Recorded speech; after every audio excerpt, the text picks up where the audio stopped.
You will hear a number of different recordings, and you will have to answer questions on what you hear. There will be time for you to read the instructions and questions, and you will have a chance to check your work. All the recordings will be played only once. The test is in 4 sections. At the end of the test, you will be given 10 minutes to transfer your answers to an answer sheet. Now turn to Section 1. Section 1. You will hear a telephone conversation between a client who wants to rent short-term accommodation and a rental agent. First, you have some time to look at questions 1 to 5.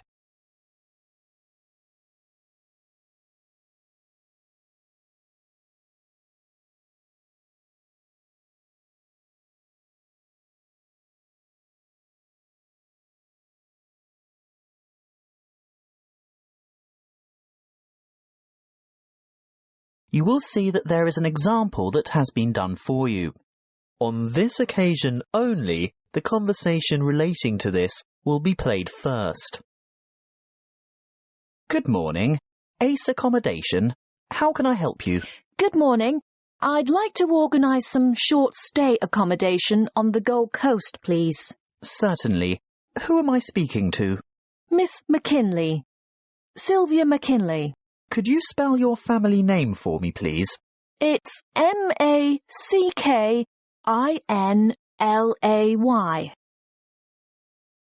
The client's family name is McKinley, so McKinley has been written in the space. Now we shall begin. You should answer the questions as you listen, because you will not hear the recording a second time. Listen carefully and answer questions 1 to 5. Good morning. Ace Accommodation. How can I help you? Good morning. I'd like to organise some short-stay accommodation on the Gold Coast, please. Certainly. Who am I speaking to? Miss McKinley. Sylvia McKinley. Could you spell your family name for me, please? It's MACKINLAY. Thank you. And your first name is Sylvia? Yes. Is that with an I or a Y? A Y, the old-fashioned way. That's SYLVIA. Thank you, Miss McKinley.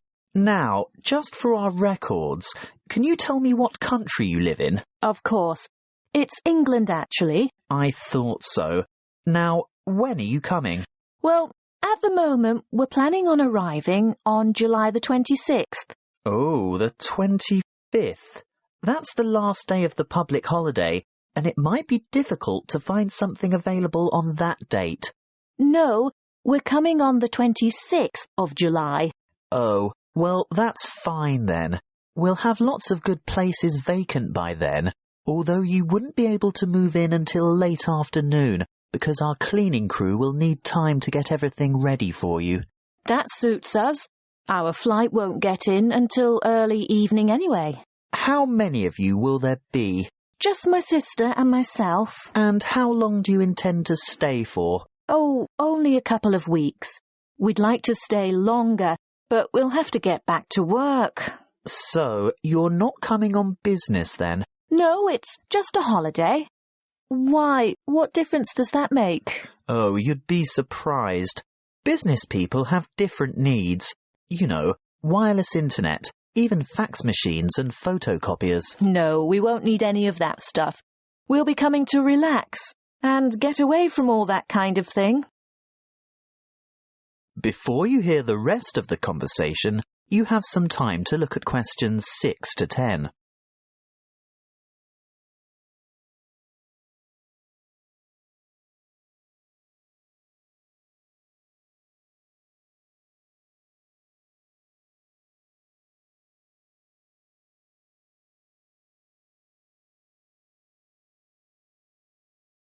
Now listen and answer questions 6 to 10.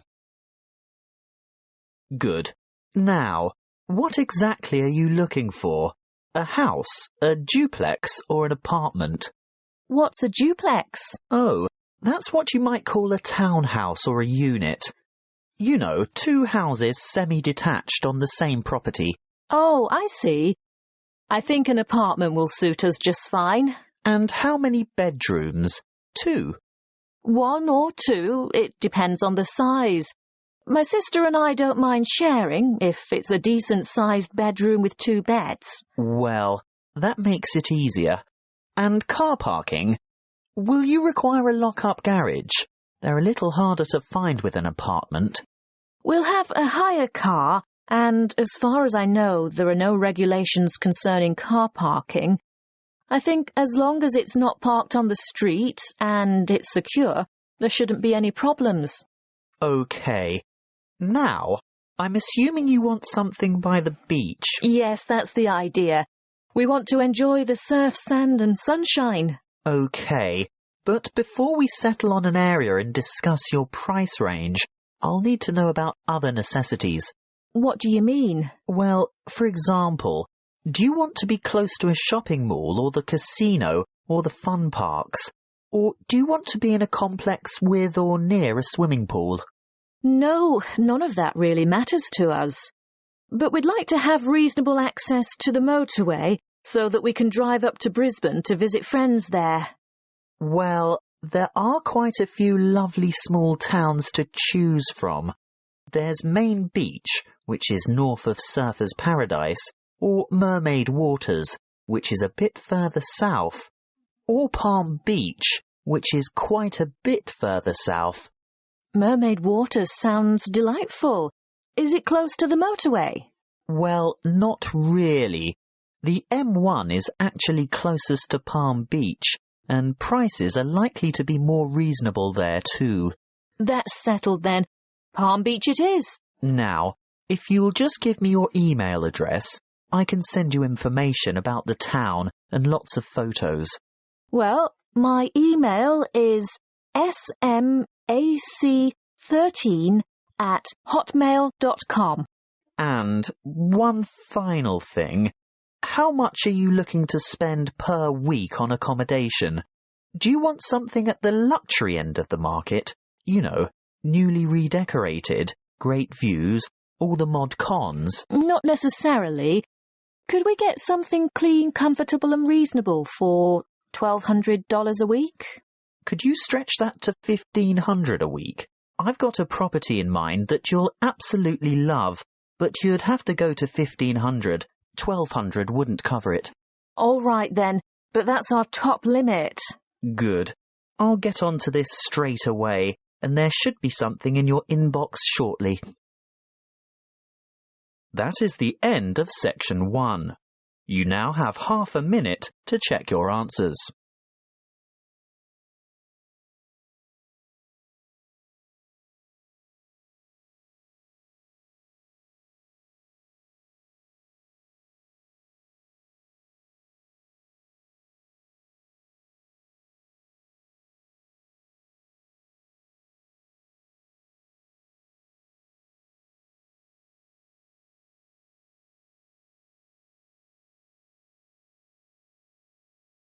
Now turn to Section 2. Section 2. You will hear a member of the Active Outdoor Club talking to a group of interested potential members. First, you have some time to look at questions 11 to 14.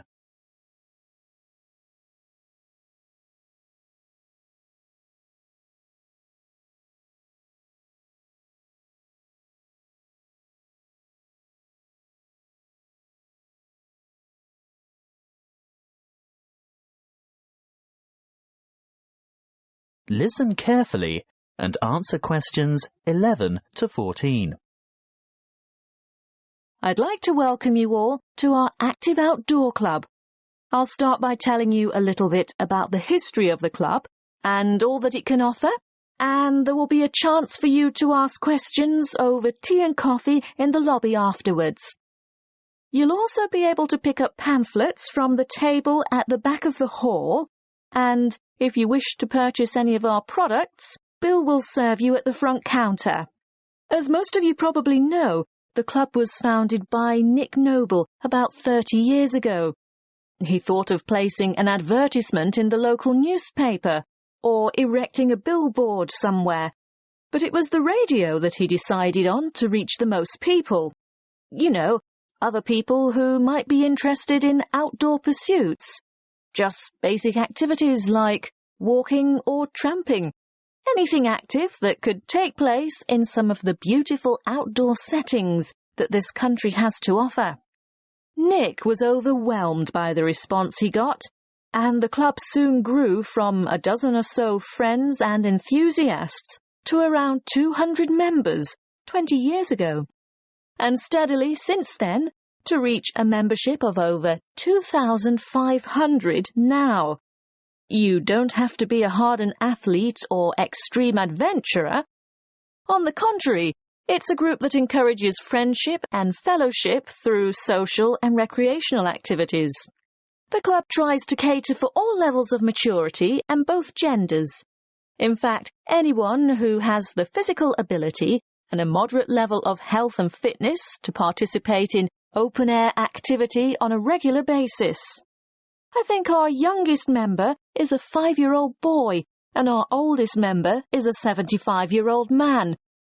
Of course, we have more challenging opportunities for those who are up to it, but all excursions are graded according to level of difficulty, and there will always be something for those families with small children. More about that later.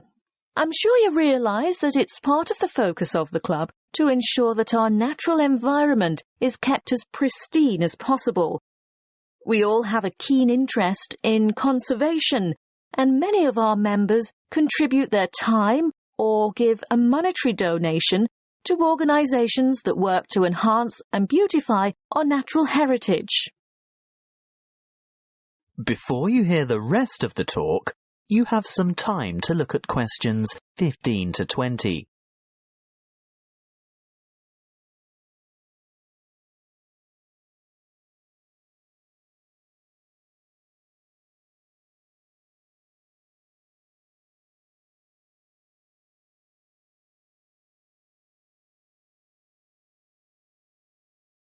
Now listen and answer questions 15 to 20.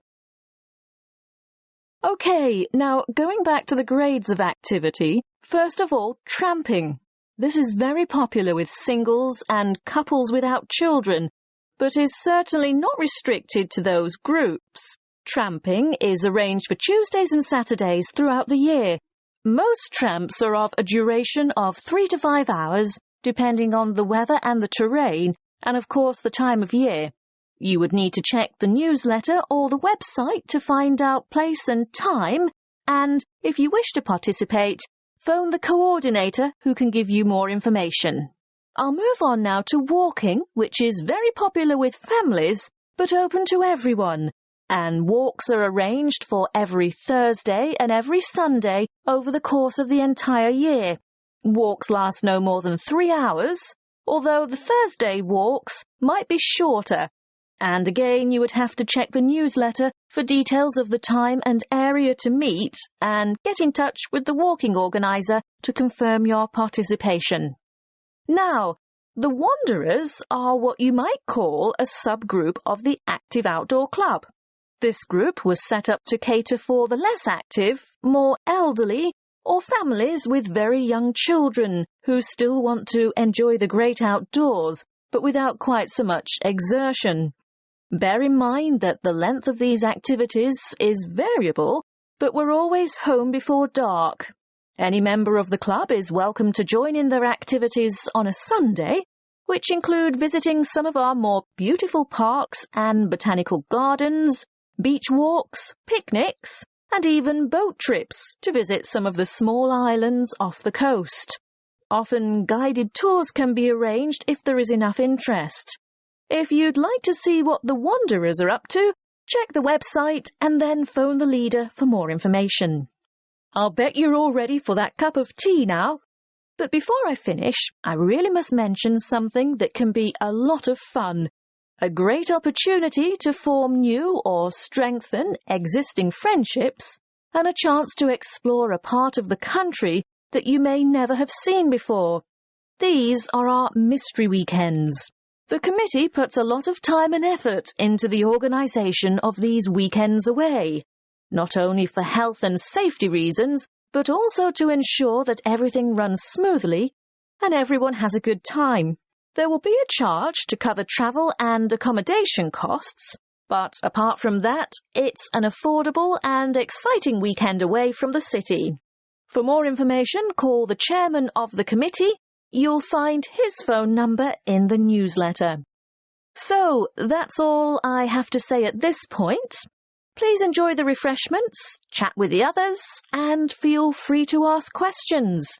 All the committee members are wearing large red name badges, so they're easy to find. That is the end of section 2.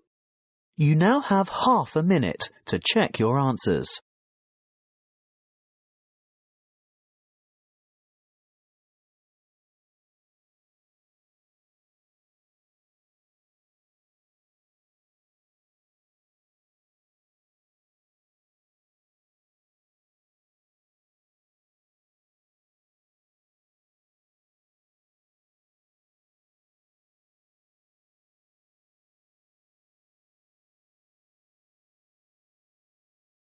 Now turn to section 3.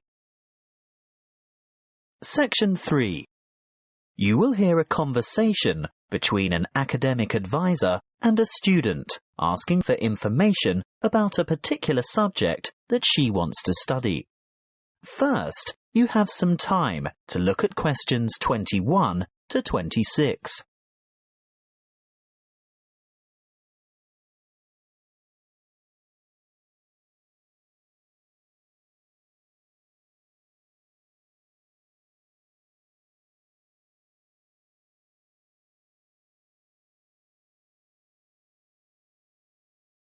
Listen carefully and answer questions 21 to 26.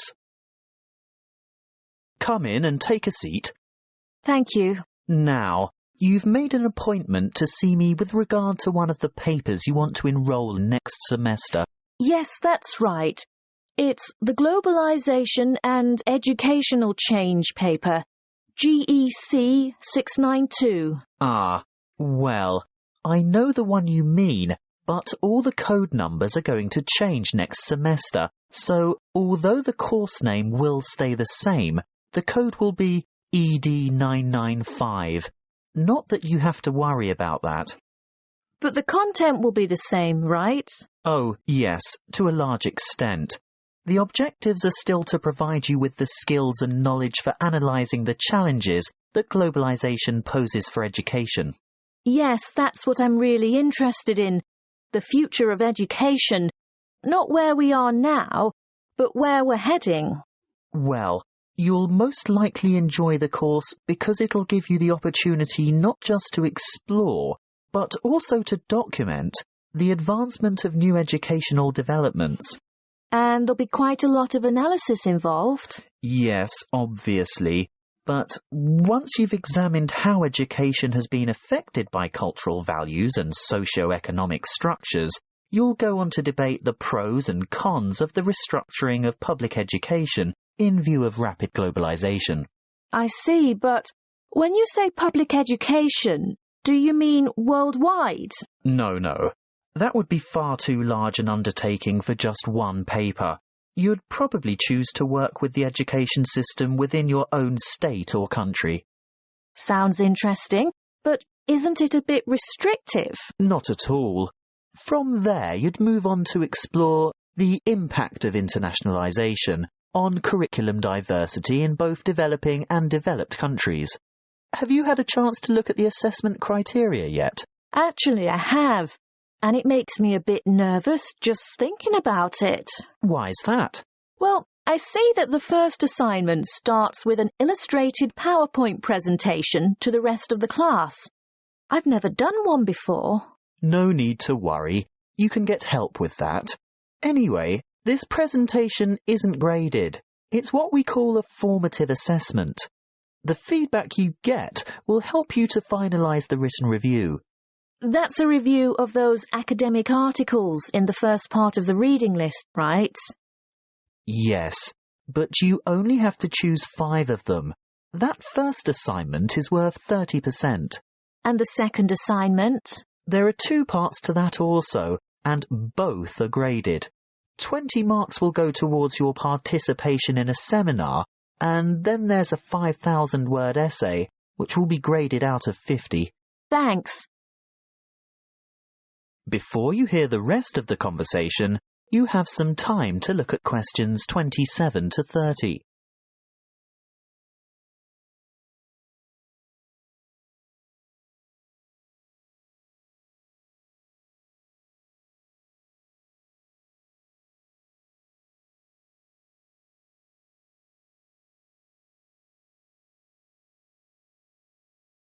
Now listen and answer questions 27 to 30. Is there anything else I can help you with? Yes, the reading list is quite long. Where do you think I should start? Well, I'd suggest you leave the articles until the semester is underway, but a good preparation would be to look at some of the major texts. These ones here. In any particular order? You could start with this one by Tower, here at the bottom of the page. Sorry, who? Tower. Tower, 2007, Comparative Education. That should give you a good basis.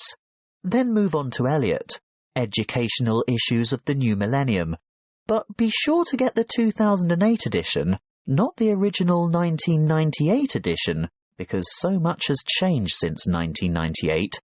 The new edition has extensive revisions and a lot of new material. OK, so that's Tower first, then Eliot. I think I could handle a couple more over the summer break. Well, in that case, look for Brown's Education and Globalization, published in 2009. Actually, there are quite a few books by Brown, but I'd start with that one and leave his others till much later. And I'd also really recommend this one here, Globalization and Knowledge Policy by York, published quite recently in fact, 2010. That is the end of section 3. You now have half a minute to check your answers.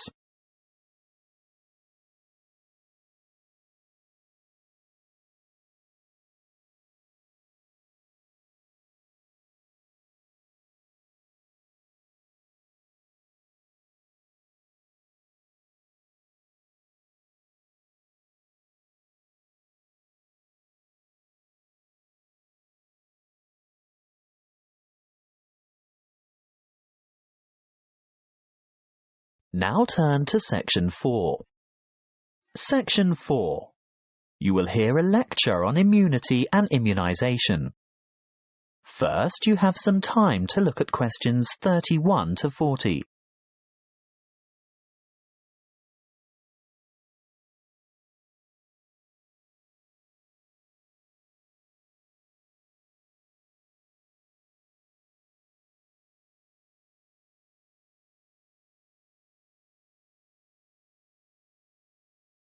Listen carefully and answer questions 31 to 40. Good afternoon, and thank you for your warm welcome. This will be the first talk in a series of 5 on health interventions, protection and prevention. Could I start by asking for a show of hands? How many of you have had a flu vaccination at the beginning of winter? I thought so. You young ones always think you're indestructible. Well, as you are no doubt aware, disease-spreading germs or pathogens are everywhere. On a daily basis, the human body has to ward off attacks by various harmful bacteria and viruses. A healthy body has a good defense system against many of these germs, but the defense only operates well against microorganisms that it has already encountered, in which case it is said to be immune. There are 2 ways in which humans acquire natural immunity. Actively, when a person has first suffered and then recovered from an illness, and passively, when ready-made protection is transferred into the body, for example, from the maternal blood via the umbilical cord to an unborn child, or through breast milk. Now, Artificially acquired immunity can help the body to fight disease, so we can use active immunisation as a preventative measure. This is when a person is vaccinated against an illness by injection or oral ingestion of a tiny amount of weakened or inactive germs. Not enough to actually cause him or her to contract the illness, but sufficient for the body's defence system to recognise and respond to the threat by forming antibodies. Intervention using passive immunisation, on the other hand, is a method of curing an illness after it is too late for prevention.